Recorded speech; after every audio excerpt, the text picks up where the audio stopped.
একজন বক্তা বলেছেন সালাতে রুকু থেকে উঠতে সামি আল্লাহ লিমান হামিদা বলা যাবে না। হুলিমান হামিদা নামে কোনো শব্দ নেই। সামি আল্লাহ লিমান হামিদা বলে আল্লাহ শব্দের থেমে বলতে হবে। দেখুন, এটা নিয়ে অনেক কন্ট্রোভার্সি, অনেক আলাপ সালাপ, অনেক তর্ক বিতর্ক হয়েছে। আলহামদুলিল্লাহ আমরা সেগুলো দেখেছি।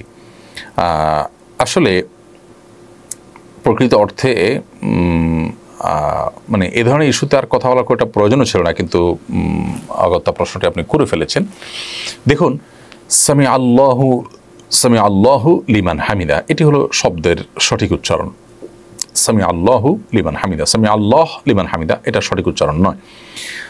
থামতে হবে সেখানে যেখানে মানুষ ওয়াকফ করবে। ওয়াকফ না করলে সেখানে আপনার হরকত থাকলে সেখানে সাকিন দেওয়ার সুযোগ নেই, বিশেষ করে শব্দের শেষে। এবং সেটার কিছু নিয়ম নীতি আছে আরবিতে। তার আলোকে সামি আল্লাহ লিমান হামিদা বলার কোনো সুযোগ নেই।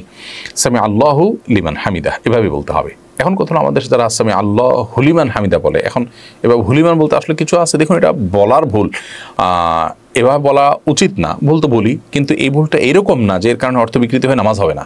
কারণ হলো এখানে হুলিমানকে আলাদা করে হুলিমান কোনো শব্দ মিন করে মানুষ পড়ে আসলো তা না।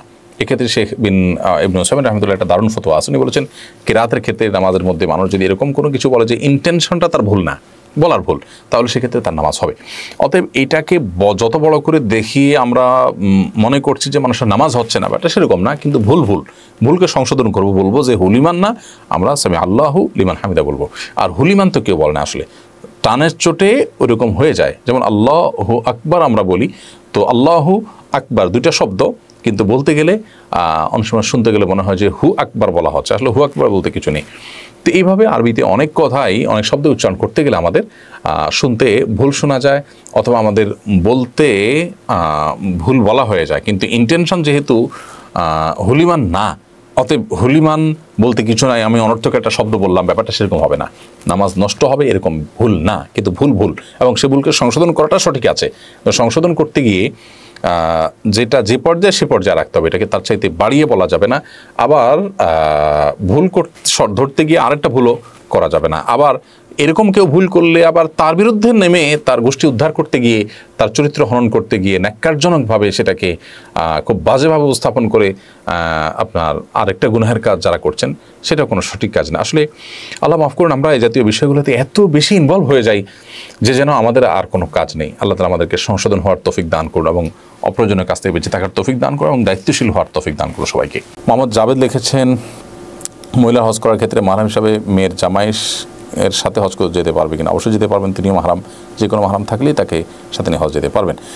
হাফেজ এমডি মুজাহিদুল ইসলাম লিখেছেন, মৃত ব্যক্তিকে দেখলে কি শরীর নাপাক হয়ে যায়? তখন কি গোসল করা জরুরি? না, মৃত ব্যক্তিকে দেখলে শরীর নাপাক হয় না। তবে হ্যাঁ, মৃত ব্যক্তির দাফনে কাফনে শরীক হলে তখন গোসল করে বাসায় প্রবেশ করার কথা হাদিসে বলা আছে। অর্থাৎ আপনি দাফন কাফনের শরীক যদি হয়ে থাকেন, তাহলে এই উপলক্ষে আপনি এটা গোসল করবেন, সেটা করা উত্তম এবং ভালো কাজ। কিন্তু সেটা ওয়াজিব পর্যায়ের না করলে গুনাহ হবে, বাট সেরকম না, করা সওয়াবের কাজ। আর মৃত ব্যক্তিকে দেখলেই গোসল করতে হবে সেরকম কোনো কথা কোনো হাদিসে নেই।